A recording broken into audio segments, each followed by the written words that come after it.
Right after Pearl Harbor, the Japs grabbed up most of the islands in the Pacific. At Guadalcanal, we learned how to fight the Jap, and he learned that we were coming back. At New Georgia, it took us a bit longer, but we learned a lot more. At New Britain, we beat the Jap at jungle fighting. Macon Atoll brought us into the Gilberts. Tarawa was fast and tough and expensive. Kwajalein was next. It gave us control of the Marshalls. We were halfway back. And Eniwetok made veterans of us all. Now we were ready to smash at Japan's front door, the Marianas Islands, Saipan, Tinian, and Guam. D-Day, the battle for the Marianas.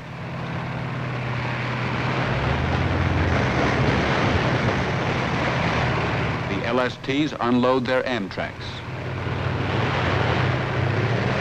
We attack again, a joint assault force of Army, Navy, Marine Corps, and Coast Guard.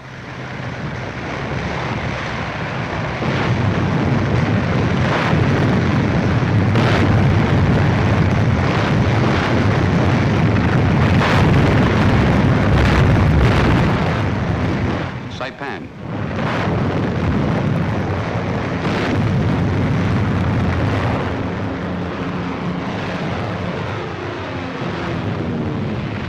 Nothing can stop the Amtraks except a direct hit.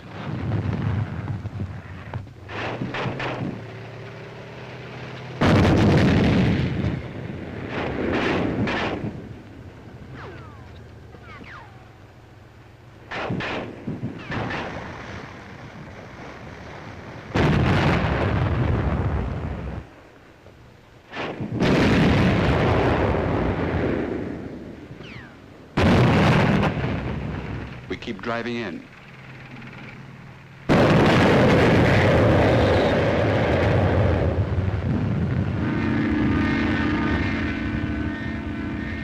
One of our planes is hit.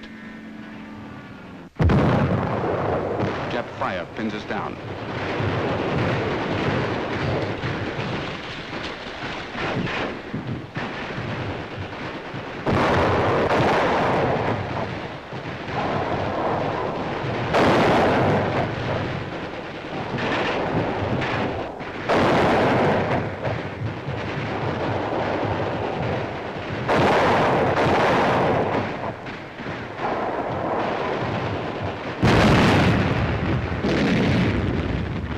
Start across the beach. The Jap throws everything he has at us. Many of us are hit. Even the wounded carry on. We secure our first foothold in the Marianas. Another D-Day. To the south, another joint assault force smashes at Guam.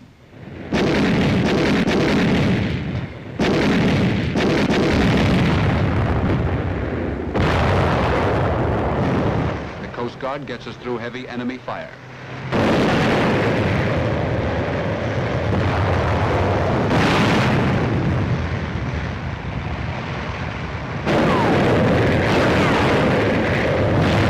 Guam is American ground. The first piece of territory the Jap took from us. We're taking it back.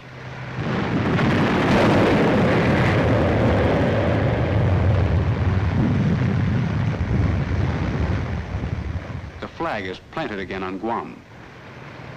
It has a special meaning for every one of us. On Saipan, we strike for our first objectives.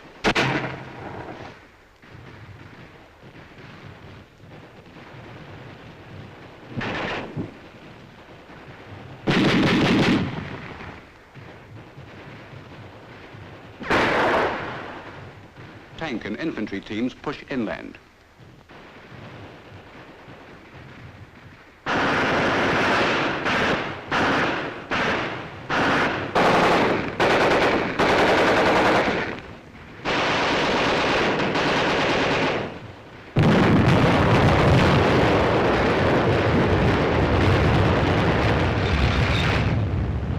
We push on to the Jap air base.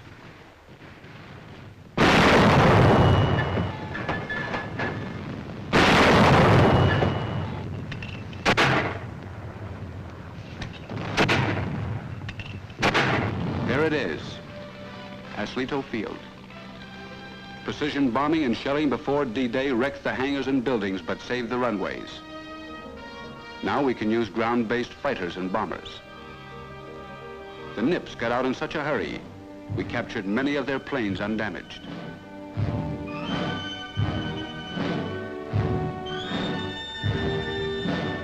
This Zero was caught in its revetment. With the Aslito Field secure, we head north through the cane fields.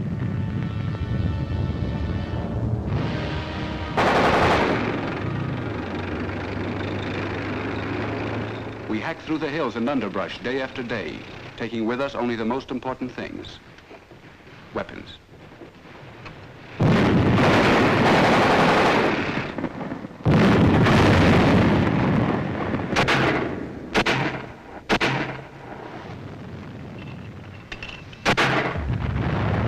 One night they massed their tanks and counterattacked. This is what happened to all their tanks.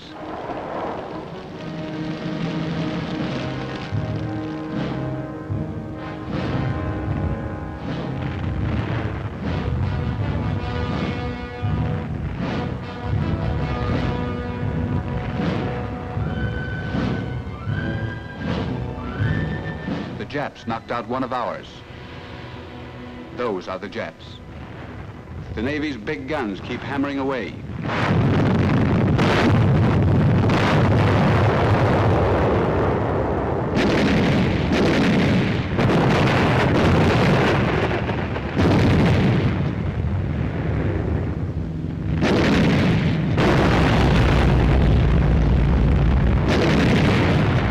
When this Jap ammunition dump blew up, it shook the whole island.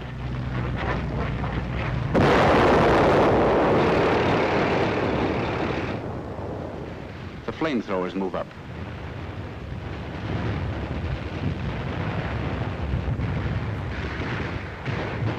Heavy enemy fire is coming from those caves.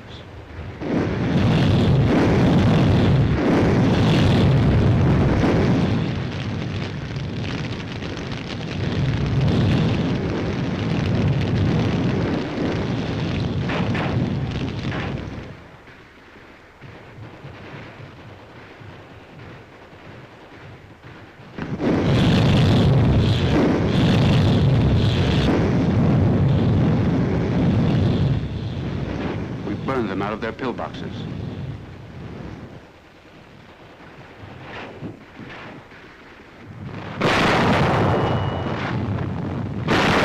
The fight is on for Garapan, capital of the Marianas. Army artillery goes into action.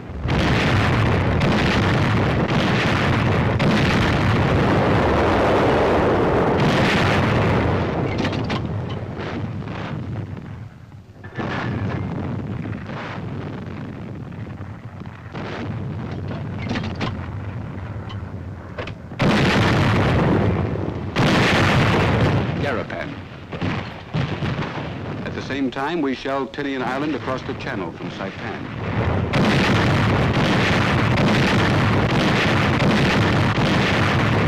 When we take Tinian, we get the biggest airfield of the Marianas.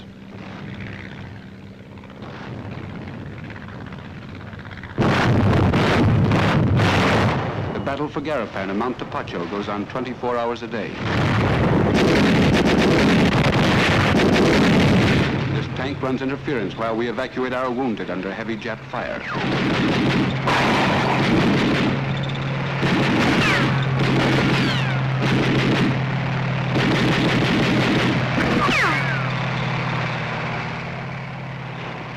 Snipers have to be cleaned out. We use rockets.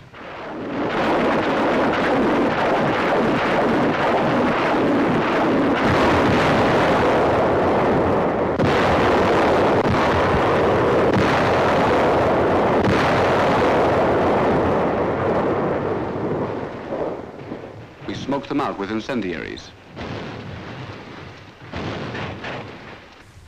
We take a Jap prisoner.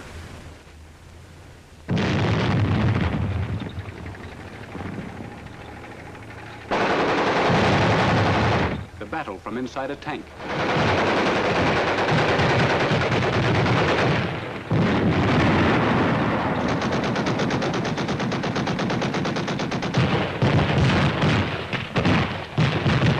Lieutenant General Holland Smith, U.S. Marine Corps, commanding the assault forces.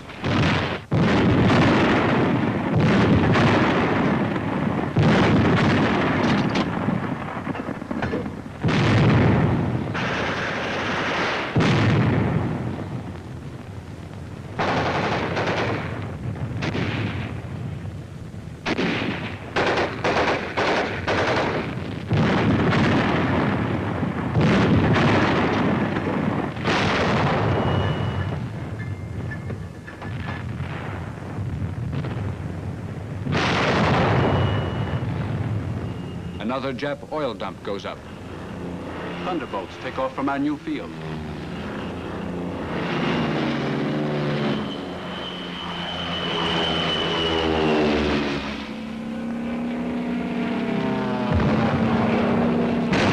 We blast the Jap command post overlooking Tanapag Harbor.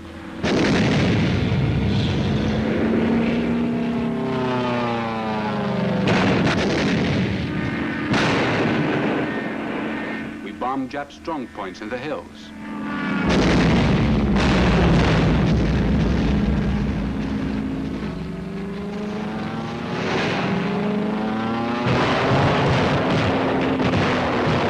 The Japs bring down another one of our planes.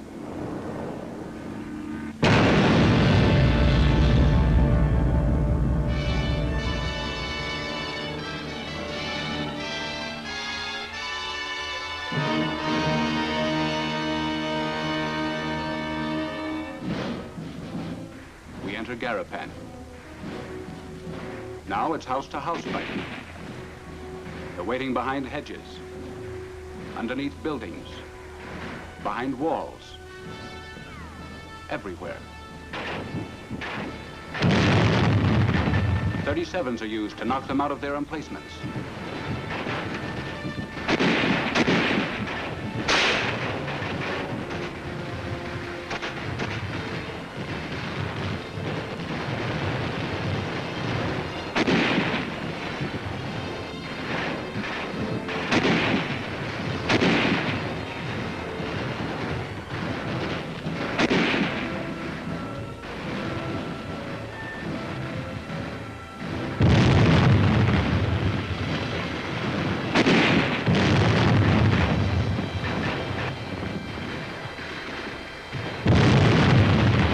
Jap makes a run for it.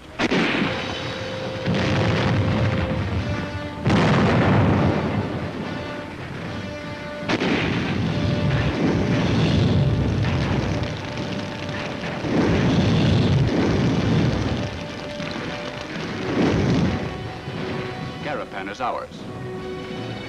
Japs fall back slowly.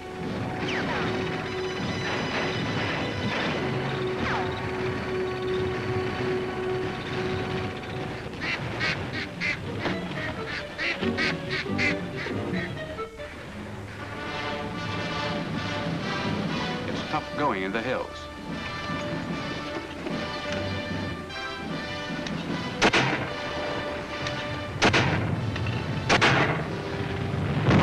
Tracers find their gun positions.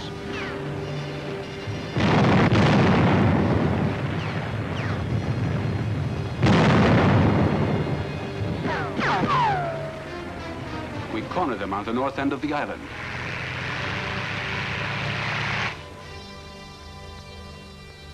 Loudspeakers are broken out and a friendly native broadcasts an appeal for them to surrender.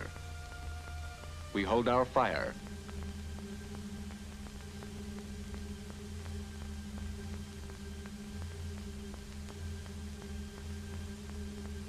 We wait.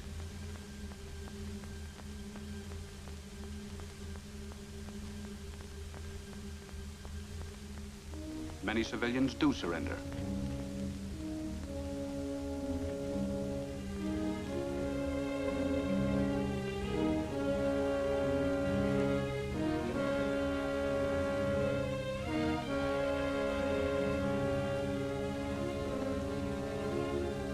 They set up community kitchens and make rice balls.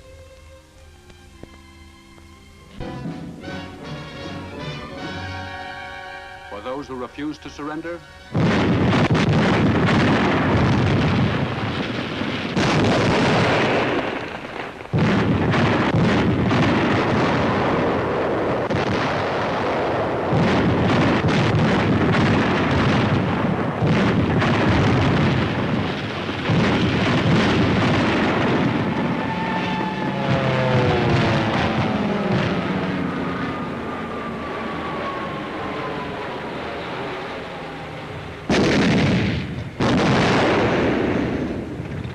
final cleanup is on.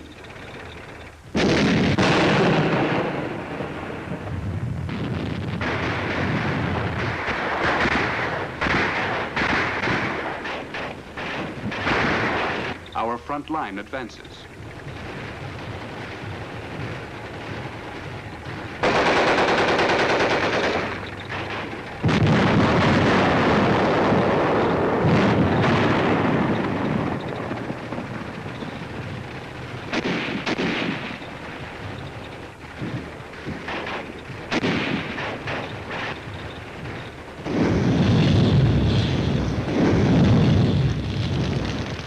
Sniper is burned out. We reduce a bunker. Some try to escape by swim.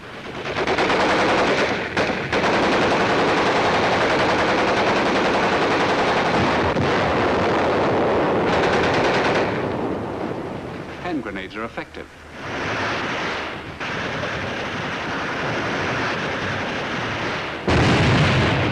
They take up positions in the cliffs. We have to pick them off one by one.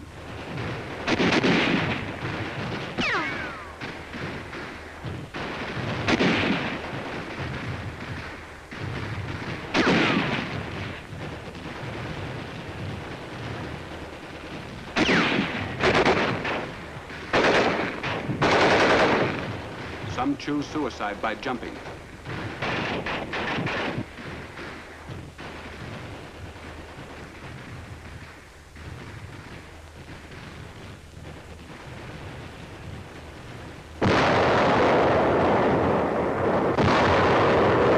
Others surrender. And some fight until the end.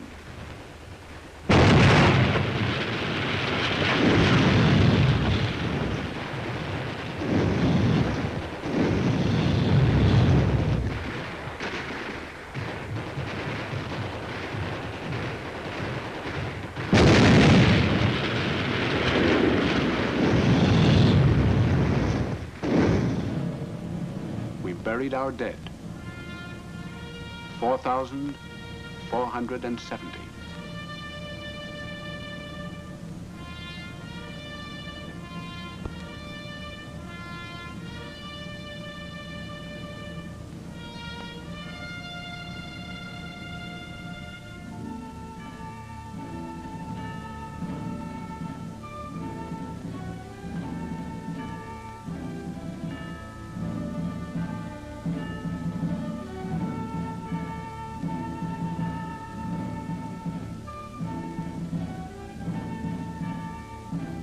O'Connor, Vandermeer, Schultz, Levine, Kalafatich, Smith, Olson.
Remember Honolulu?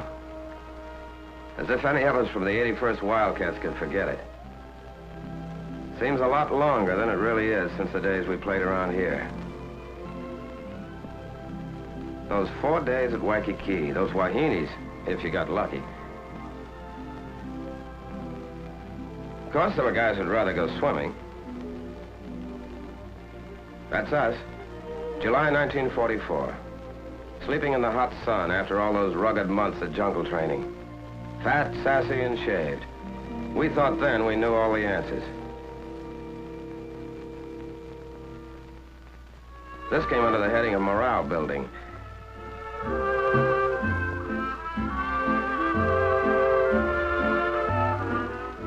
Of course, some characters needed more than others.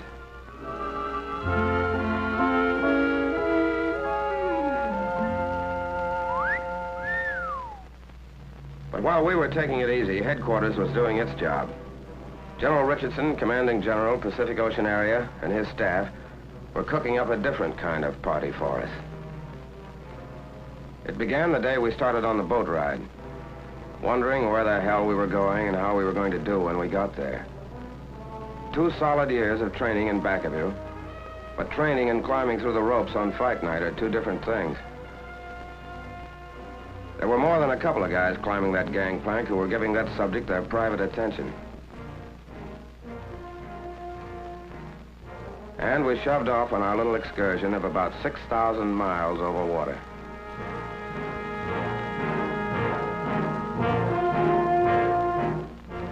We were going down under. That's all we knew. We'd have even been glad to see a Kapu sign if it were standing on dry land. Every man with a cabin to himself. Picture of a guy getting fixed up to go to a concert.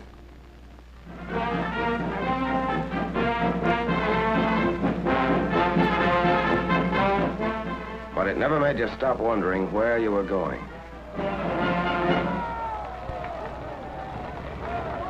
Time on our hands, so we figured out ways to spend it. With a few bucks thrown in for a side bet. One way of getting tired enough to climb into your bunk.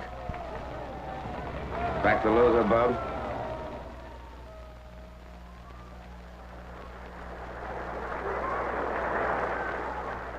On number 3 hatch port side, the admirers of Lower Basin Street chamber music got it their way. Remember Curly Miller? The boy could really go to town.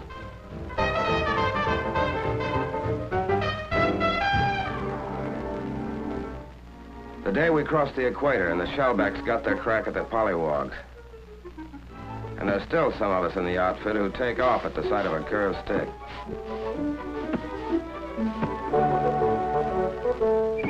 No, brother, that is not beer. Clipped, goosed, slugged, and half drowned, but no beefs. The collar merchants fitted the general for size.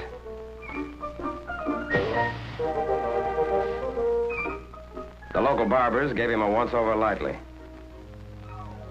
Dental inspection.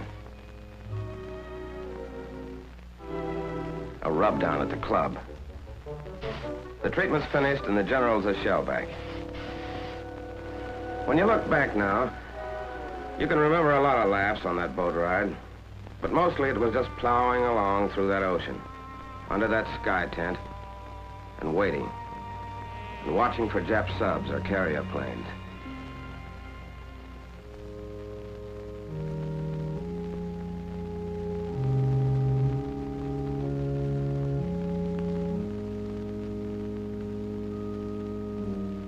There was plenty of time for thinking.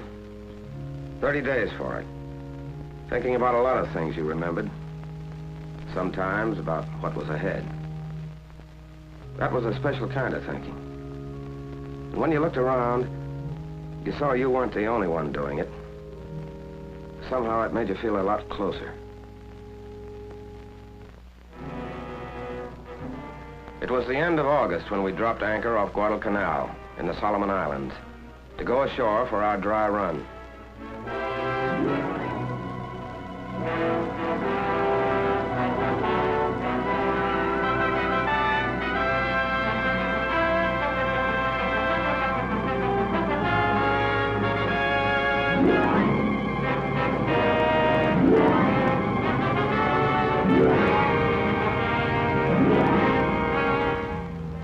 weren't any Jap Capu signs on the beach, but when you hit it, you got that quick flash about the guys who were here ahead of us at Guadalcanal and the job they did.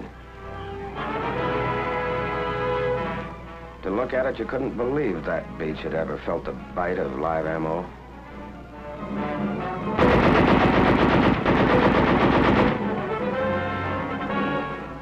They said we did okay on the canal dry run. When we left the Solomons, we still didn't know where our next stop was, but it was getting closer. And when we got there, somebody was going to be shooting at us. All hands. All hands. Now hear this. The objective of this task force is the Palau Islands, 8 degrees north of the equator and 530 miles east of the Philippines. By occupying these islands, we will complete the sealing off of the important Jap strongholds to the east. Truk, Ponape. We'll help protect General MacArthur's right flank when he strikes against the Philippines. General MacArthur? Back to the Philippines? But what was our job going to be exactly? Angkor. That's our job. Southernmost of the Palau group. About 3 square miles of limestone and coral. Japs got a lot of their phosphate here. Okay, what do we do? The 322nd hits Red Beach in the northeast. The 321st will land on Blue Beach. 323rd stands offshore in reserve. General Miller and Admiral Blandy knew that the Japs were expecting us in the south. We were going ashore through the choppy surf under the narrow beaches in the north. Fan out fast until the 2 beachheads joined up, then move down the island. This was finally it. What the last 2 years had been for. We had the training and we had the weapons.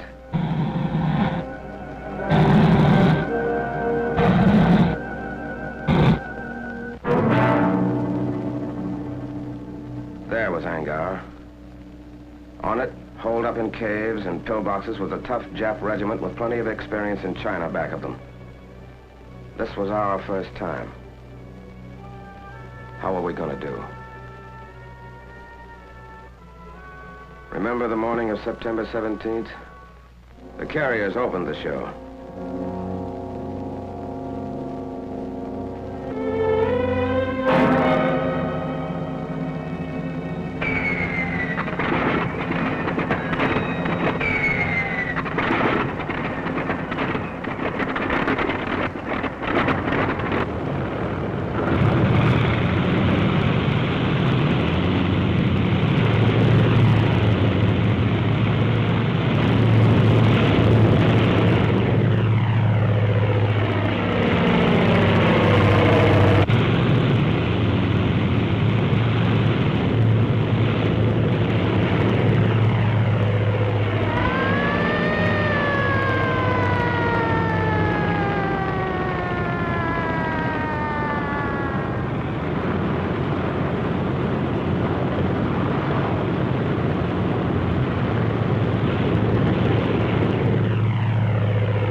Okay, first wave shove off.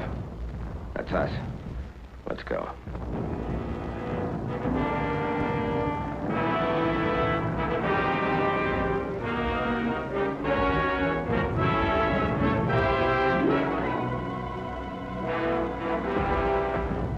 Scared?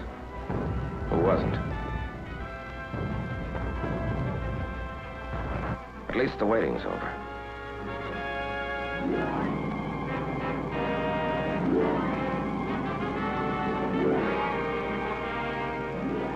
We piled onto Red Beach.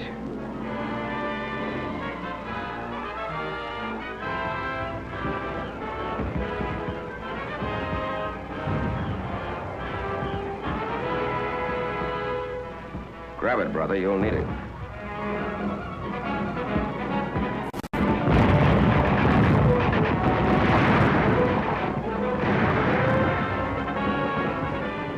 A 20-foot sand cliff to climb we didn't know about. And we were pinned down by machine gun fire and mortars. It helped to see other guys looking like you felt. But they were taking it too. That helped more. Blue Beach. Machine gun fire wasn't so bad. Our planes knocked out their mortars. But still no place to get caught with your pants down.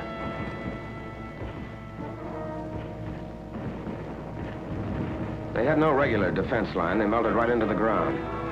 We had to blast or burn every damn last one of them out.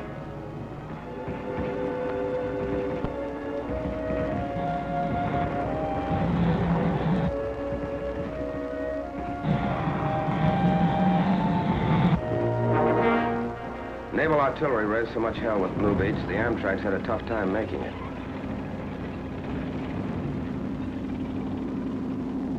Back at Red Beach, things had got better. We were able to move in off the beach, which was also nicely torn up.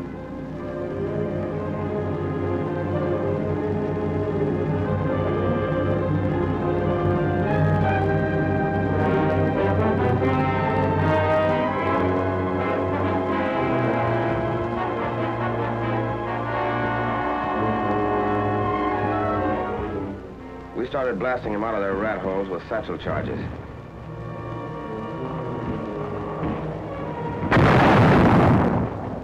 By H+1 hour, we had a combat intelligence center operating, but we couldn't locate anybody for intelligence to talk to.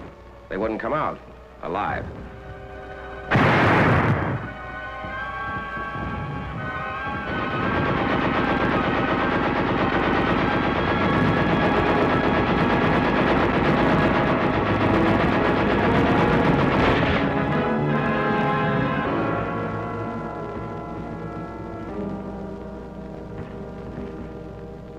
Medics brought casualties down to the beach while we went on burning and blasting, extending the beachhead. And for every letter that went out, 6 other guys came in.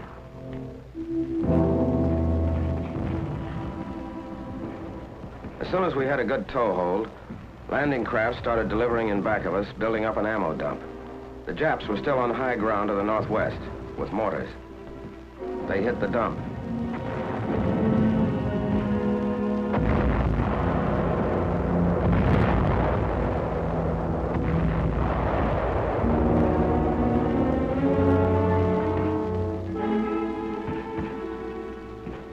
We saved most of it.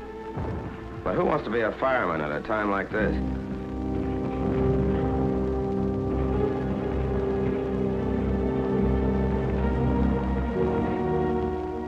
General Miller came ashore the next morning to get a first-hand look at the scoreboard. It was no setup. Inland, the Japs were acting tough. We'd had snipers and mortars on us all that first night. Plus, they're trying to infiltrate through the lines for some quiet knife work. That second morning, we were behind schedule. Red and blue beachheads still weren't joined up. But we kept slugging until we did join up.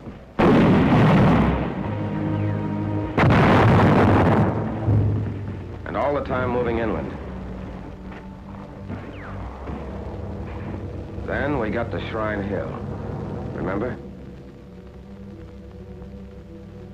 Caves 15 feet deep, dug out of solid coral.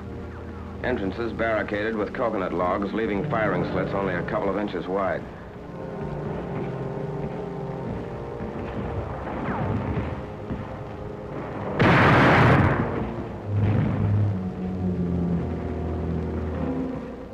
They were tough monkeys. There'd still be some of them in there firing even after you'd put a 25-pound satchel charge under them.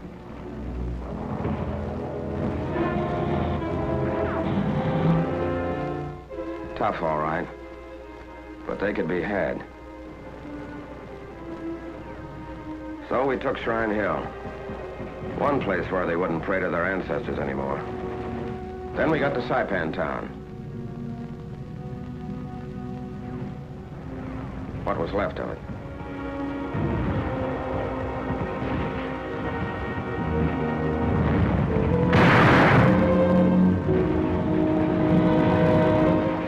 By this time, we'd cooked, blasted, or shot 600 of the little apes, and had what we came for, including the phosphate plant. These phosphate diggings, about the best in all the Jap-mandated islands, were out of business at this stand permanently.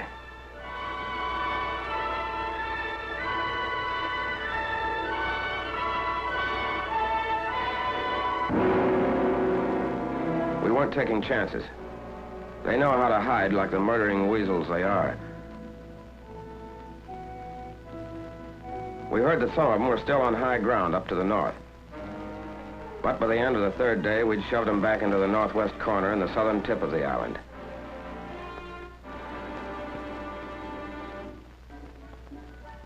The first chance to let down in 3 days. While you clowned around, there were a couple of things rattling around in the back of your head. These guys you'd been with a couple of years, you realized you hadn't really known them until the morning you hit the beach together. You had a different angle on them now, and wondered if they were thinking about that too.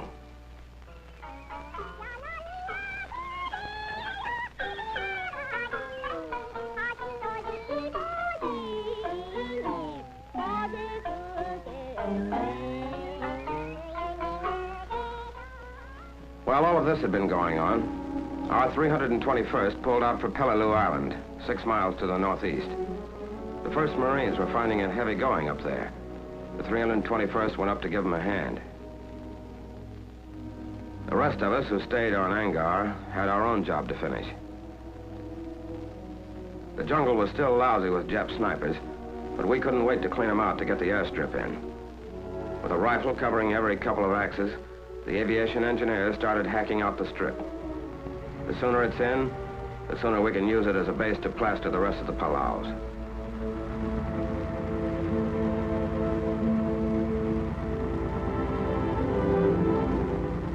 Not quite right for a B-29 yet, but recon planes could start to use it, and did.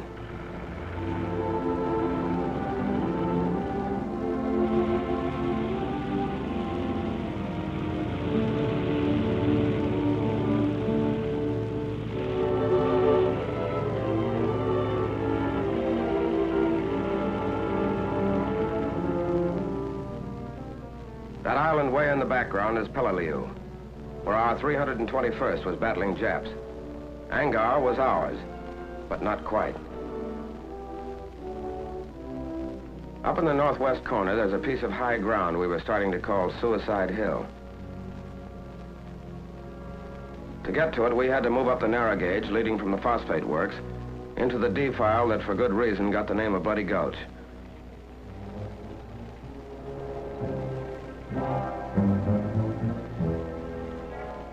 There were plenty of Jap machine guns and snipers up there, too. A Jap 75, mounted on rails, kept poking out, firing, and pulling back into a cave. We couldn't see what the hell was going on up ahead, but the tanks could. They were checking with each other over the radio. Vincennes, repeat your last transmission. I did not hear. Over. I said we're stopped by enemy fire at the head of the gulch. Sea breeze, I think it's sea breeze, just got hit up ahead. Vincennes, this is Booper. I'm pulling Cherry back out of the gulch.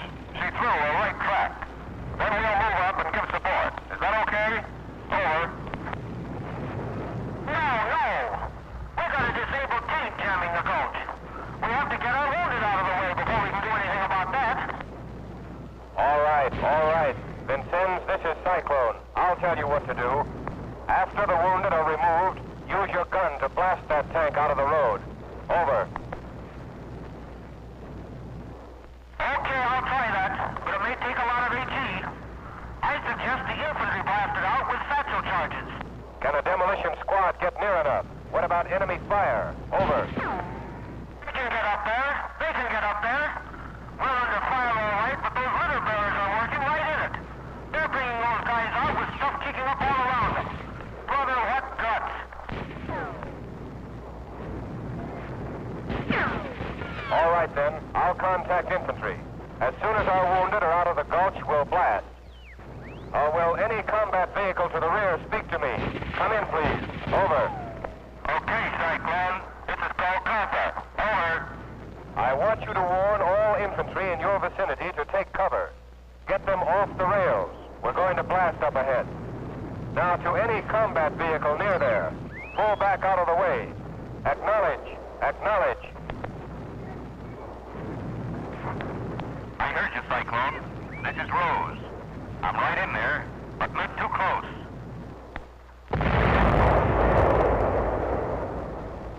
Not too close, he says.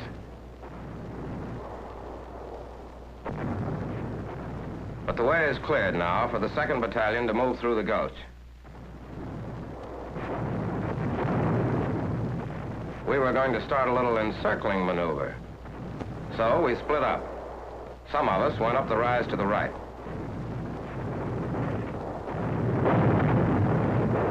The rest of us went to the left, going in with everything we could carry.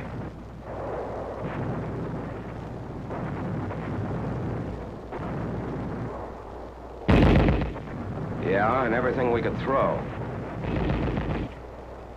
It was going to be Suicide Hill for the Japs now. We had them really holed up now. We called back for mortars and 155s.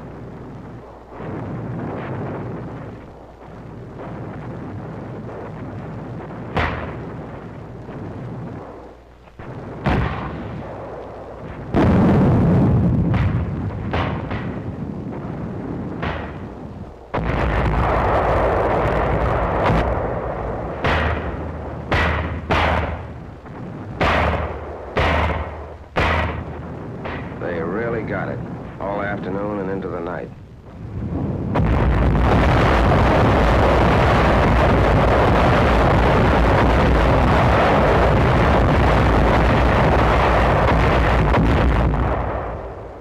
That was the end of all real resistance on Angar, and the end of our first fight.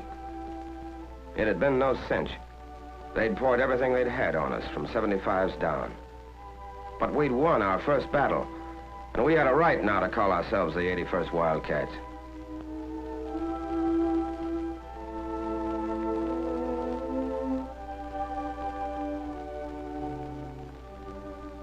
When you watched those guys come out, you realized something you hadn't known. How mad you got when the bastards hit the guy next to you.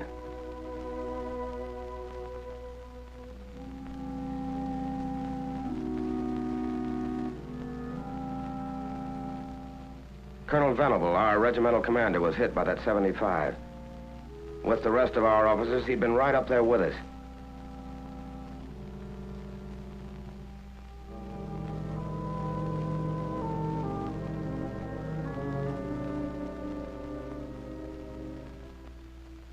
From the top down, the 81st had gone in and come out all right.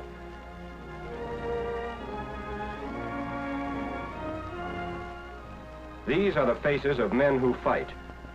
These are the tired faces of men who have seen death. These are the faces of men from your own hometown who carried the flag of America a step nearer to Tokyo. Look at these faces. Here's the boy who sold you gasoline on a Sunday afternoon.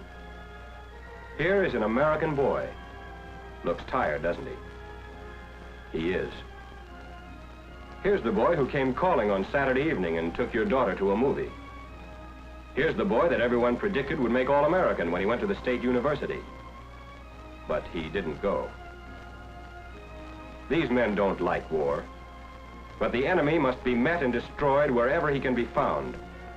They know that. And so do you. Are you doing everything you can to help them?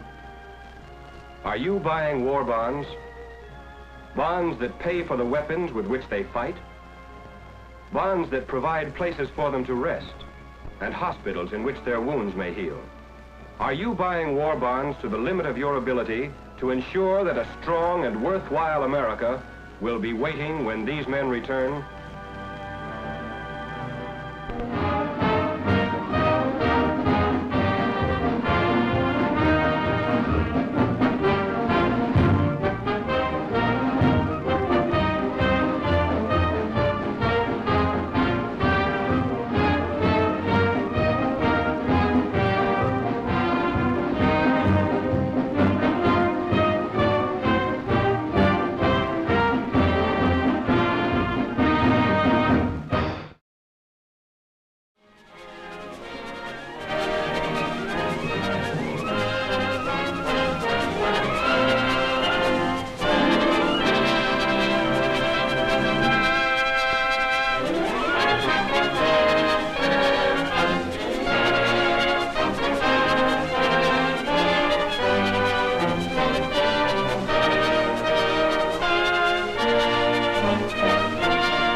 Patrol plane. Routine patrol. Only behind every cloud may be an enemy.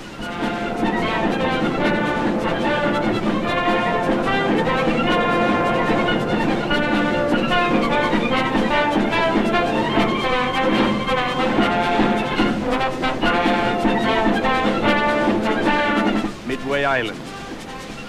Not much land, right enough. But it's our outpost. Your front yard.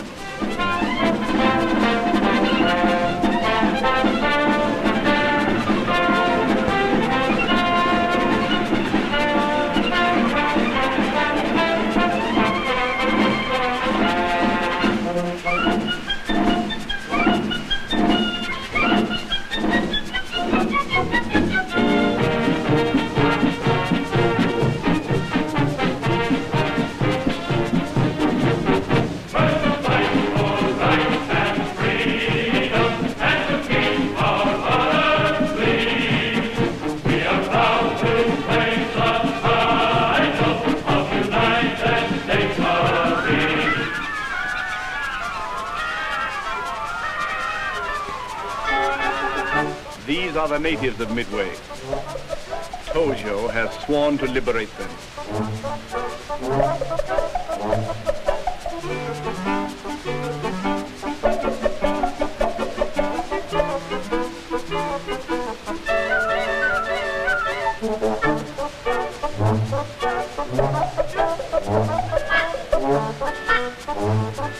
The birds seem nervous. There's something in the air. Something behind that sunset.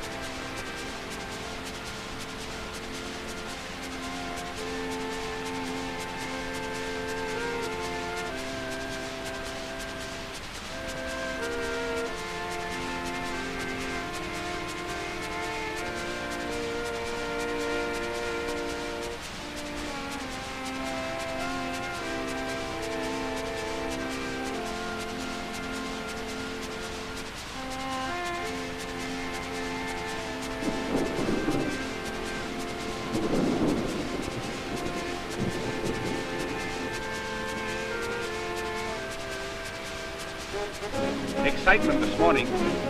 The dawn patrol has sighted an enemy fleet. During the night, flying fortresses had landed at Midway.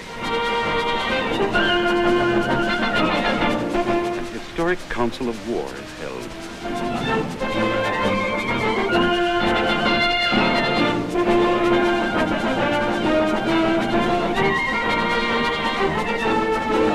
That fellow's walk looks familiar. My neighbor's boy used to amble along just like that. Say, Say, is that one of them flying fortresses? Yes, ma'am, it is.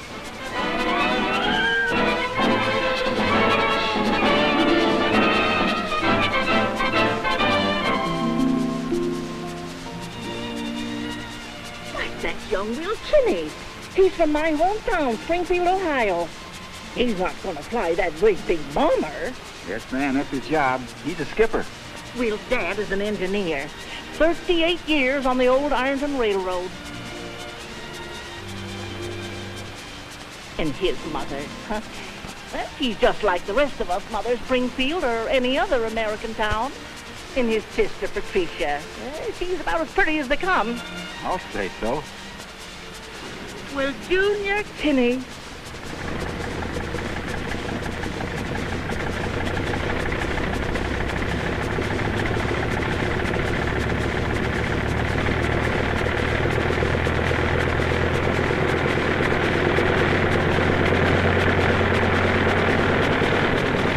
Good luck.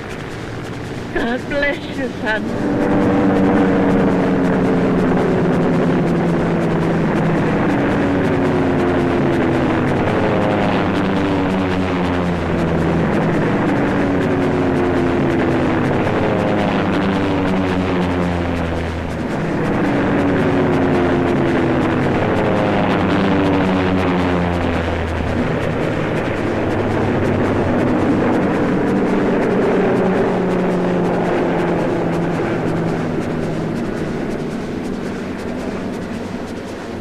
Suddenly, from behind the clouds, the Japs attacked.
This really happened.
time our warships stalked the Jap fleet.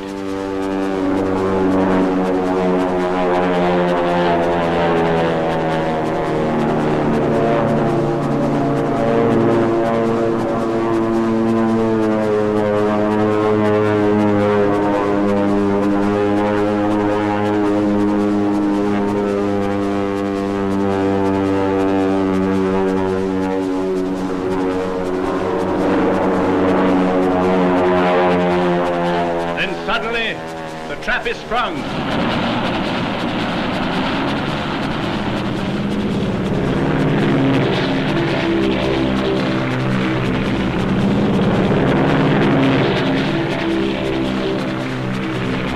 Navy planes roared from the decks of our carriers, Army bombers, Marines, thundered destruction over a 300-mile battle area.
Forces were hit and hit and hit again.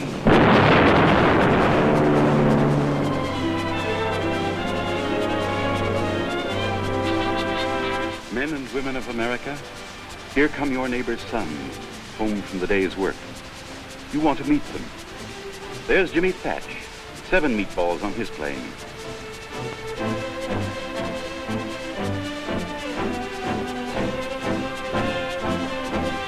How many more today, Skipper?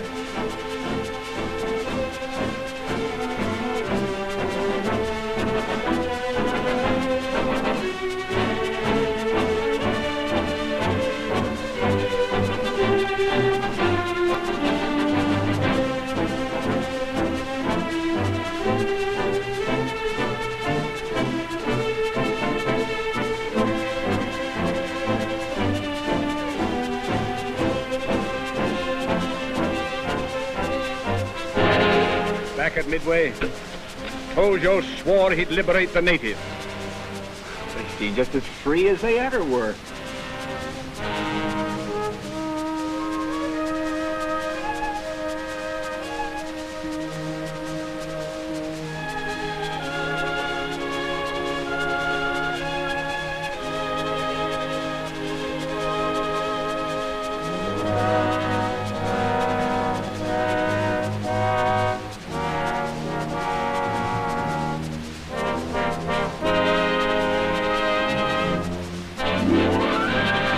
The Battle of Midway is over. Our front yard is safe, but a big job is still to be done. Day after day, our patrol planes search for survivors. Every tiny coral reef, every distant mile of sea. Search for men who fought to the last round of ammunition and flew to the last drop of gas and then crashed into the sea. 8 days, 9 days, 10 days without food or water. His first cigarette. Boy, that first drag sure tastes good.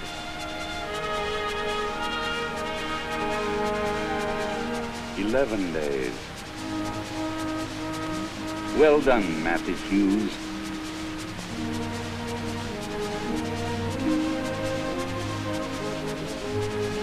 Logan Ramsey.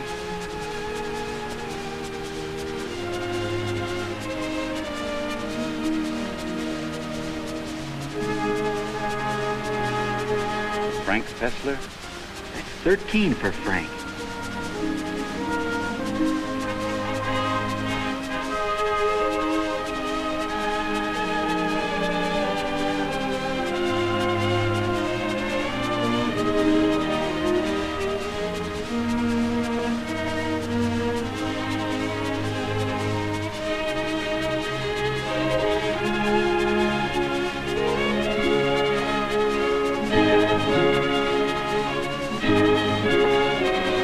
those boys to the hospital.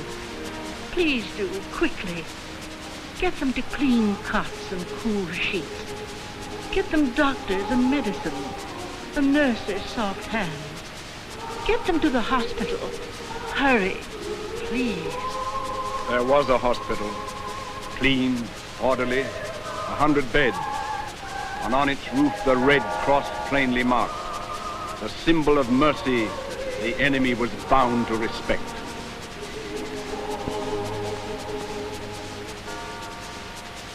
The next morning, divine services were held beside a bomb crater that had once been a chapel. At eventide, we buried our heroic dead.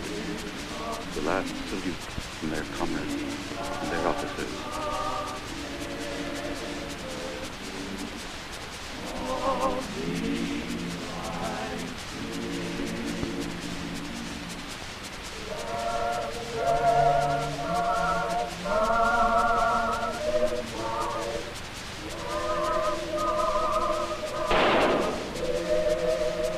Captain Simard of the Navy. Colonel Shannon.